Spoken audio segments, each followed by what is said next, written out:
और जब स्पीकर साहब उसको एजेंडे पे रखेंगे तो हम अपनी रिपोर्ट को जो जेपीसी ऑन वक्त बनी थी उसको रखेंगे।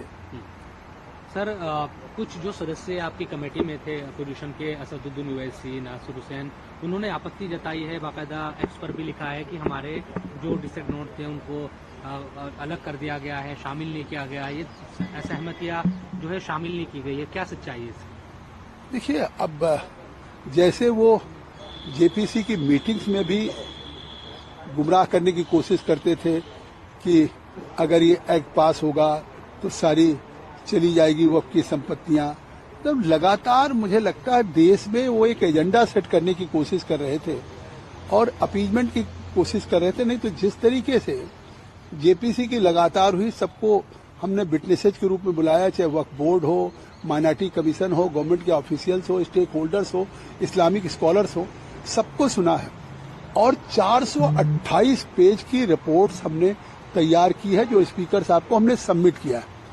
और 428 पेज की रिपोर्ट्स में हमने क्लॉज बाय क्लॉज अमेंडमेंट्स मांगा था, चाहे ओवैसी साहब हो, चाहे नासिर साहब हो, चाहे राजा साहब हो, चाहे संजय सिंह, सबने दिया था।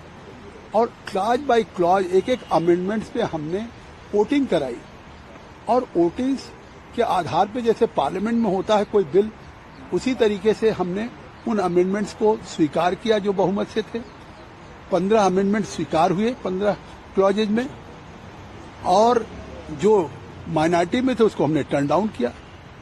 अब ये आरोप लगा रहे हैं कि साहब हमने क्लॉज बाय क्लॉज पे वोटिंग करा लिया, फिर फाइनली एक एडॉप्शन का होता है रिपोर्ट का, हमने उस रिपोर्ट्स का एडॉप्शन पे भी हमने उन लोगों के सामने रखा। दोनों मीटिंगों में सभी सदस्य मौजूद थे जो लोग आज विरोध करने की बात कर रहे हैं, उस दोनों में वोटिंग में भाग लिया है, वो रिकॉर्ड पे है और कैमरे में है, सब कुछ है।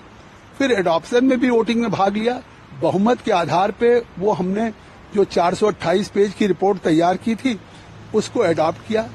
अब एक प्रक्रिया है कि अगर आपको उस अमेंडमेंट्स में क्लॉज बाय क्लॉज में अगर कुछ आपको एक डिसेंट नोट देना है तो अमेंडमेंट पे आप दे सकते हैं।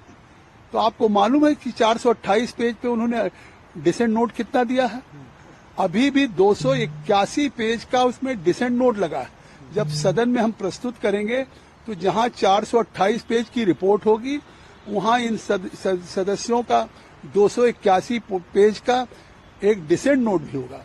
अब इससे बड़ी पार्लियामेंट्री डेमोक्रेसी में क्या हो सकता है? केवल उनको dissent note clause by clause पे देना होता है और क्लॉज बाय क्लॉज पे भी जितना उन्होंने उसके पहले दिया होगा उससे ज्यादा बड़ा डिसेंट नोट इसके साथ जा रहा है।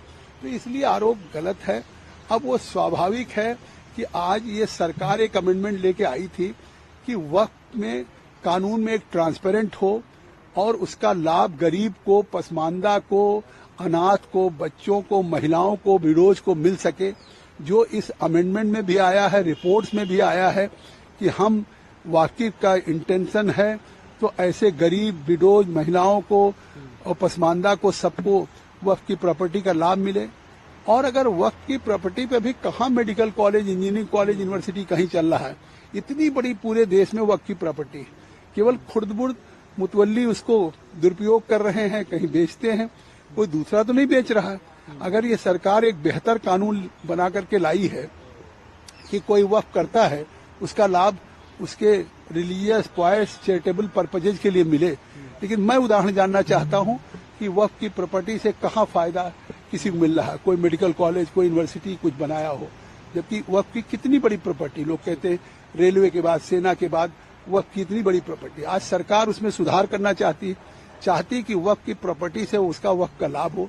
हाँ, अलबत्ता कि कुछ ऐसे सेक्शन थे कि कहीं भी अगर किसी ने, वक्फ बोर्ड ने घोषित कर दिया ये वक्फ की है, तो अब पता लगे डिस्प्यूट शुरू हो गया। अगर गवर्नमेंट की भी प्रॉपर्टी है तो उसको वक्फ कर दिया, या किसी की प्रॉपर्टी है, रेलवे की या दिल्ली में 123 प्रॉपर्टी ऐसी जो गवर्नमेंट ऑफ इंडिया ब्रिटिशर्स के जमाने से कंपनसेशन दिया गया।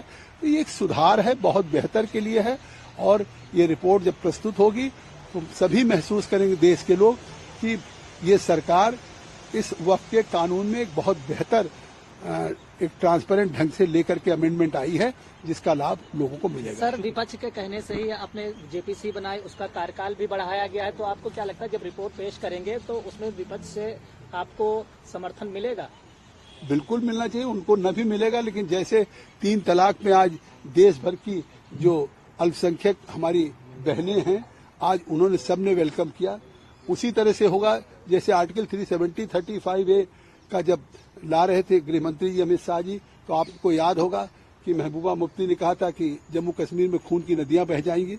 उसके बाद से आज तक आर्टिकल 370, 35A की समाप्त होने के बाद एक भी जो जुमे के बाद स्टोन पेल्टिंग होती थी, एक भी पत्थरबाजी नहीं हुई।